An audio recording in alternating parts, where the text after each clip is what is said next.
Kisah ini dimulai dengan seorang bos kriminal paling berkuasa dan ditakuti di wilayah timur bernama Abai. Di balik reputasinya sebagai gangster kejam yang disegani banyak orang, Abai ternyata memiliki sifat lembut yang jarang terlihat. Di rumah, ia menjelma menjadi sosok ayah dan suami yang penuh kasih. Setiap pagi, putri kecilnya selalu membangunkannya dengan tawa riang, sementara sang istri menyiapkan sarapan dan kopi hangat untuknya. Bagi Abai, momen sederhana seperti ini membuatnya seolah melupakan dunia kelam yang ia jalani di luar sana. Suasana pagi itu begitu hangat, penuh tawa dan kebahagiaan, sebuah ironi bagi pria sekeras Abai. Tak lama kemudian, putri mereka meminta izin untuk pergi ke rumah nenek bersama sang ibu. Abai mengizinkan, tapi dengan satu syarat, sang putri harus menyelesaikan pekerjaan rumahnya terlebih dahulu. Setelah itu, ia boleh melakukan apapun yang diinginkannya. Istri dan anaknya kemudian menyambut izin itu dengan gembira. That's the deal, okay? Yes, I promise. Abai lalu melihat jam dan berkata bahwa sopir pribadinya sudah menunggu di luar dan ia harus segera berangkat lebih awal hari ini.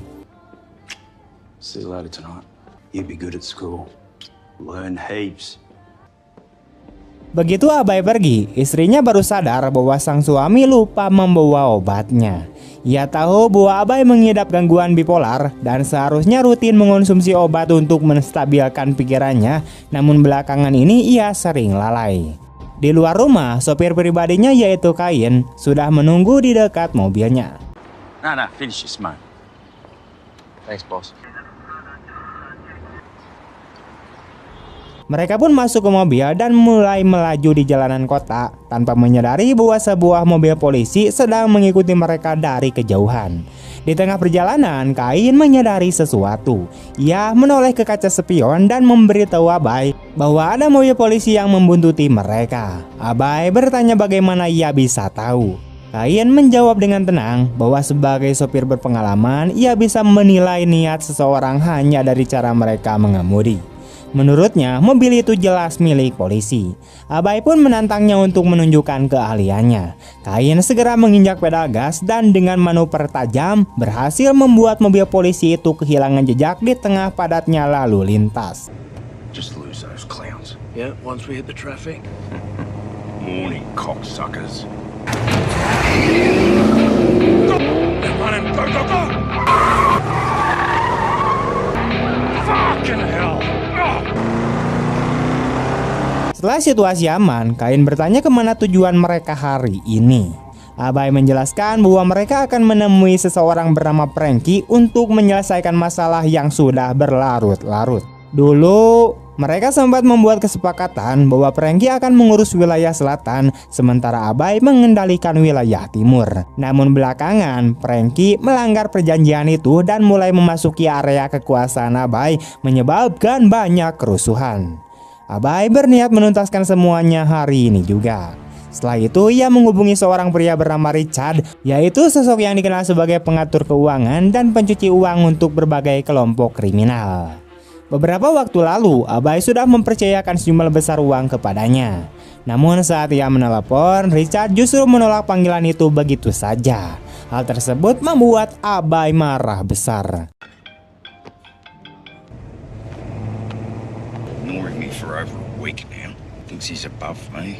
Tak lama kemudian, ia menghentikan mobil di sebuah tempat dan menemui seorang pria lain. Ia menyerahkan sebuah amplop sambil menyebutkan nomor apartemen dan waktu pasti, yaitu pukul 3 sore untuk mengantarkan amplop itu ke sana. Pria itu mengangguk dan segera pergi. Knock twice. Slip it under the door. Sementara itu, Kain terlihat sedang berlatih tinju. Orang-orang mengenalnya sebagai sosok yang keras, brutal, dan tak punya belas kasihan.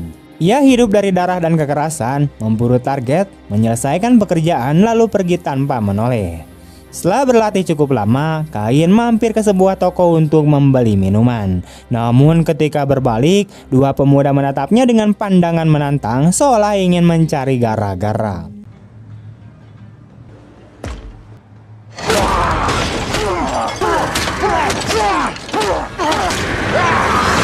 Dalam hatinya, Kain merasa darahnya mendidih, tapi ketika melihat ada dua polisi di sekitar tempat itu, ia menahan diri dan memilih pergi. Ia tahu hari itu bukan waktu yang tepat untuk membuat kekacauan.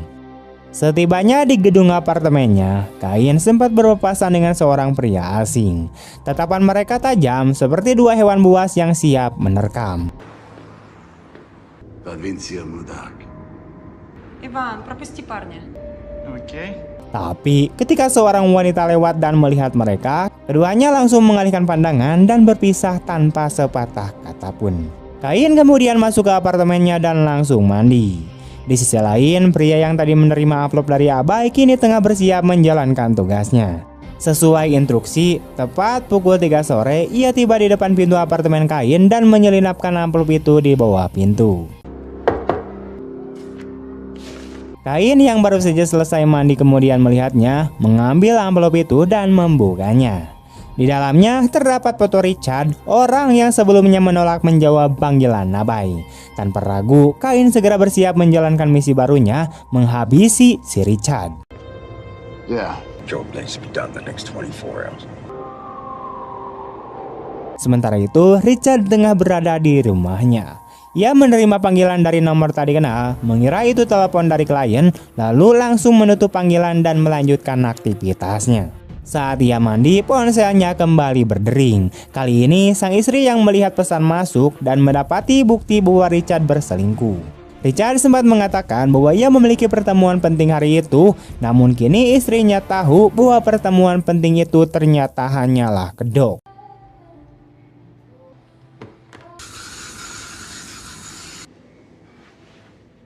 Fucking stud. Ketika Richard keluar dari kamar mandi, ia berkata dengan santai agar sang istri tidak perlu menunggunya malam ini karena ia mungkin akan pulang larut. Istrinya hanya diam, menyimpan amarah dan kekecewaan di dalam hatinya. I love you. Love you.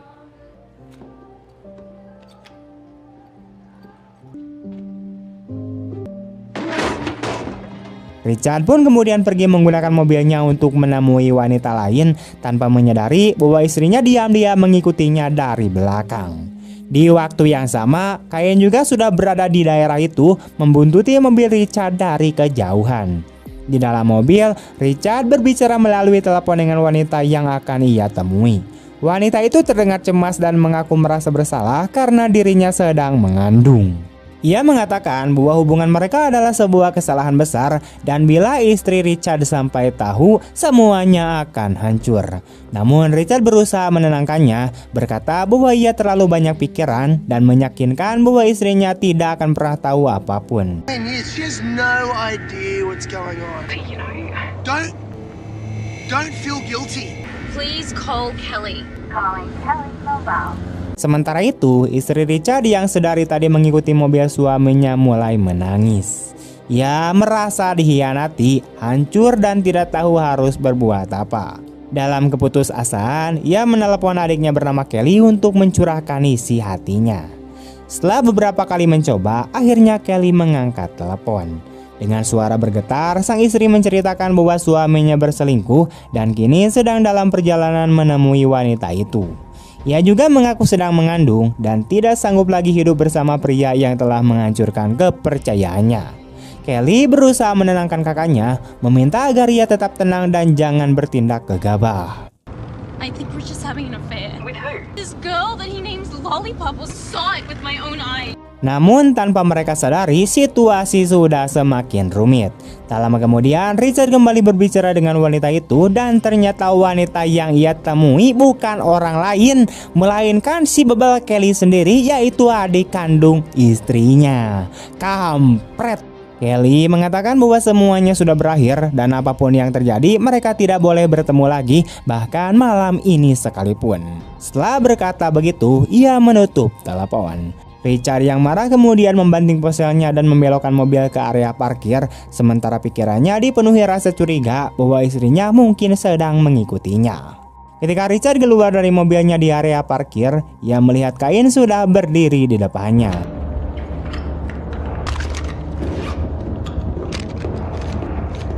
Richard seketika menyadari bahwa ajalnya sudah di depan mata.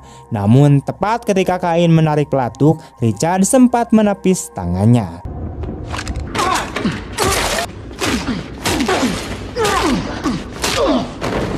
Peluru itu melesat lurus dan justru mengenai istrinya sendiri yang ternyata telah tiba diam-diam dan berdiri di sampingnya tanpa diketahui siapapun. Melihat hal itu, Kain sangat marah. Ia tidak pernah berniat untuk membunuh wanita tak bersalah. Dalam kepanikan dan amarah, ia melepaskan 2 atau 3 tembakan lagi lalu segera kabur dari sana.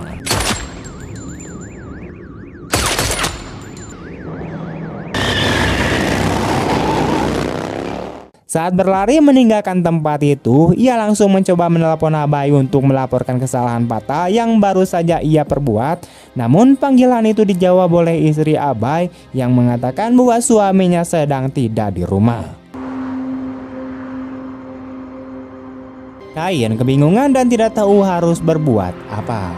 Sementara itu, Abai telah tiba di sebuah klub bersama sopirnya.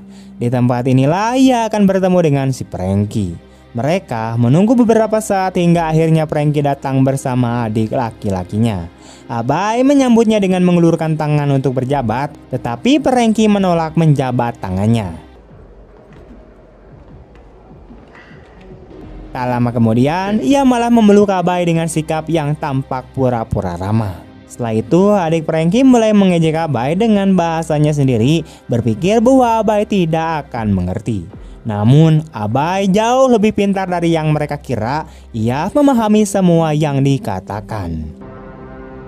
What? You play chess or something? Ia kemudian langsung menatap Frankie dan berkata dengan nada tegas bahwa ia ingin langsung ke inti permasalahan. Ia mengingatkan Frankie bahwa tampaknya ia sudah lupa dengan kesepakatan mereka. Selama ini, Frankie terus-menerus memasuki wilayah kekuasaan Abai dan menimbulkan banyak masalah. Namun, Frankie hanya tersenyum tanpa menjawab sepatah kata pun. Setelah beberapa saat, Frankie mengeluarkan papan catur dan berkata bahwa mereka sebaiknya menyelesaikan urusan ini dengan bermain catur. Abai terkejut dan bertanya mengapa ia ingin bermain catur. Frankie menjelaskan bahwa mereka akan mempertaruhkan wilayah masing-masing. Jika Abai menang, wilayah selatan akan menjadi miliknya. Namun jika Frankie menang, wilayah timur akan menjadi miliknya. Dan Abai harus berjanji tidak akan pernah ikut campur lagi. Ia juga menegaskan bahwa Abai harus benar-benar menghilang dari urusannya. How about the winner lives, the loser dies? Mendengar itu, Abai berkata dengan nada tajam bahwa ia tidak bermain untuk hal kecil seperti itu. Jika ia bermain catur, maka taruhannya harus besar. Frankie menatapnya dengan heran dan bertanya apa yang bisa lebih besar dari mempertaruhkan wilayah kekuasaan. Abai menjawab dengan dingin bahwa jika ia menang, maka ia akan menghabisi Frankie, dan jika Frankie menang, maka Frankie harus menghabisinya. Hidup mereka yang akan menjadi taruhannya. Ia mengajak Frankie untuk segera memulai permainan itu. Frankie langsung marah mendengar ucapan itu. You for real, old man? We ain't done playing this game. Ia berteriak menuduh Abai gila karena ia mempertaruhkan nyawa hanya demi permainan catur. Ia menolak dan berkata bahwa permainan semacam itu tidak akan pernah terjadi. Ia pun berbalik dan mulai pergi bersama adiknya. Namun para anak buah Abai segera menahannya dan memaksanya untuk duduk kembali. Frankie semakin geram dan berkata bahwa Abai seharusnya tidak mengira dirinya datang sendirian. Ia sudah memperkirakan bahwa Abai akan berbuat curang, sehingga sebelum datang ia telah mengirim anak buahnya ke rumah Abai. Ia mengancam bahwa jika sesuatu terjadi padanya, anak buahnya akan menembak mati seluruh keluarga Abai. Karena itu, ia menyarankan agar Abai melepaskannya. Abai menatapnya dengan tatapan tajam dan bertanya apakah Frankie benar-benar berpikir bisa melukai keluarganya. Frankie menjawab yakin bahwa ia bisa.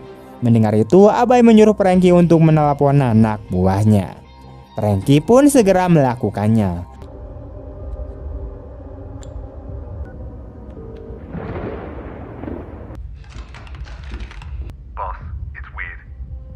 It's fucking empty. What do you mean there's no one there? Begitu panggilan tersambung, anak buah Franky menjawab dan Franky tersenyum lalu menyuruh mereka masuk ke dalam rumah Abay agar ia bisa mendengar sendiri teriakan istrinya. Para anak buah itu pun masuk ke rumah, namun setelah menggeledah seluruh ruangan, mereka tidak menemukan siapapun. Saat itu, mereka melihat sebuah kotak besar dan memberitahu Franky tentang temuan itu. Namun, begitu kotak tersebut dibuka, seketika terjadi ledakan besar. What's in the box? Semua anak buah Franky tewas di tempat. Abay lalu mengetahui kemampuan dan kemungkinan langkah yang akan Franky ambil. Karena itulah sejak pagi ia telah menyiapkan rencana ini. Kini semua anak buah Franky telah mati dan Franky tidak akan mendapatkan apapun dari kematiannya sendiri. Abay mengatakan bahwa satu-satunya kesempatan Franky untuk tetap hidup adalah dengan memainkan permainan catur itu dan memenangkannya, karena pada akhirnya ia tetap akan mati juga baik kalah maupun menang. Setelah berkata demikian, Abay memulai permainan.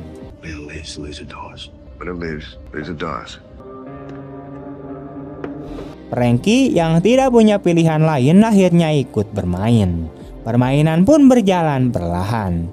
Namun setelah beberapa saat, Abay mulai menyadari bahwa ia lupa membawa obatnya dari rumah. Tanpa obat, kondisi mentalnya mulai memburuk. Ia mulai menunjukkan perilaku aneh dan kehilangan kendali atas pikirannya. Di sisi lain, Franky juga bermain dengan rasa takut. Ketegangan terlihat jelas di wajahnya karena ia tahu bahwa hari itu kemungkinan besar adalah hari kematiannya. Namun Abay sendiri semakin tidak stabil dan tidak mampu membuat keputusan yang tepat hingga satu persatu langkahnya salah dan akhirnya ia menyadari bahwa ia benar-benar kalah dalam permainan itu. Good, Frankie. Checkmate. Fuck yeah! You're going to lose. You always lose. Suck a nut! Come on. You lost everything. Franky yang berhasil menang tidak percaya bahwa ia benar-benar mengalahkan Abay. Ia tertawa keras sambil menghina dan mengejek Abay karena telah kalah. Abay yang dipenuhi amarah kemudian mencabut pistolnya dan menembak kepala adik Franky tanpa ragu.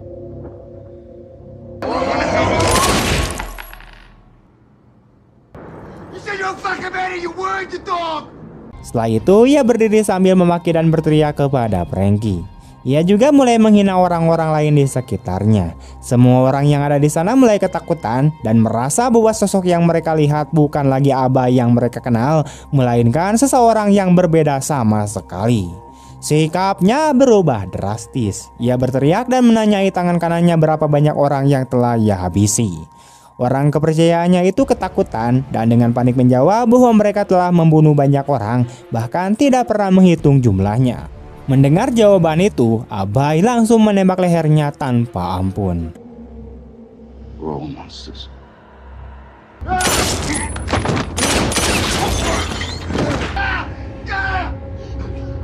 But the thing is, I'm the biggest monster of them all. Orang-orang di luar ruangan mendengar suara tembakan dan langsung marah, di mana mereka mulai mengeluarkan senjata masing-masing. Namun Abay bergerak lebih cepat dan menembak semua orang satu persatu tanpa rasa takut. Kain yang berdiri di sana menyaksikan kejadian itu. Ia menyadari bahwa kondisi Abay semakin parah dan benar-benar tidak bisa dikendalikan lagi. Tiba-tiba muncul sosok lain yang juga terlihat seperti Kain. Begitu ia muncul, suasana menjadi kacau. Sosok Kain yang satu ini jauh lebih brutal dan beringas seperti biasanya. Sementara sopir Kain hanya bisa terpaku menyaksikan semuanya. Abay atau tepatnya kepribadian Kain yang telah mengambil alih dirinya menodongkan pistol ke mulut Franky dan memaksanya meminta maaf. Today's a good day to die, Frank. Namun Franky tidak bisa mengeluarkan sepatah kata pun. Kain lalu menekan pelatuk dan menembak Franky hingga tewas.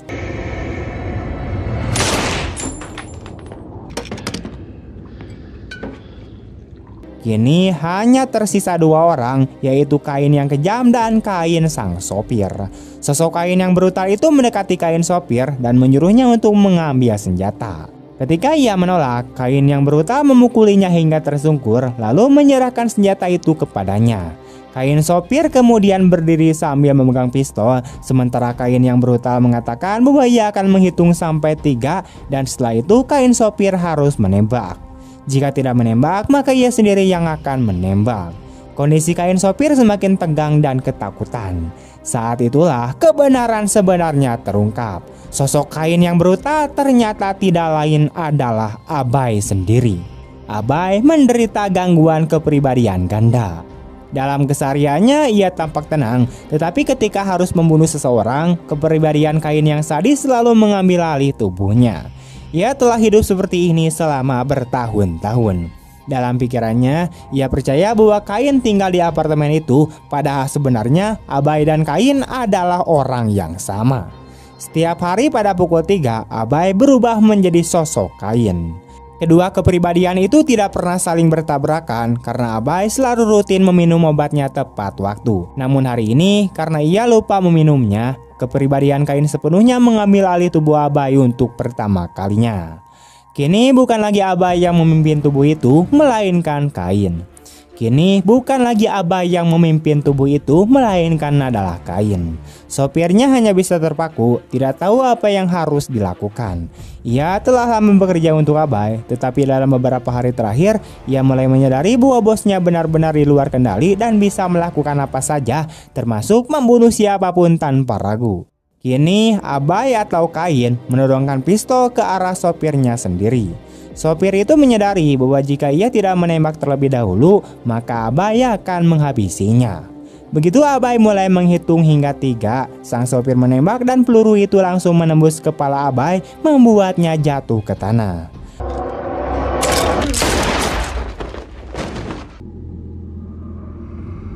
Kain sang sopir kemudian menghela napas lega dan di sanalah kisah ini pun berakhir. Oke teman-teman, sekian dulu untuk video hari ini. Bagaimana tanggapan kalian tentang film ini? Tulis di kolom komentar. Dan jika kalian suka dengan video ini, jangan lupa untuk like, komen, share kemanapun kalian suka. Terima kasih banyak telah menonton sampai akhir. See you next time and bye-bye.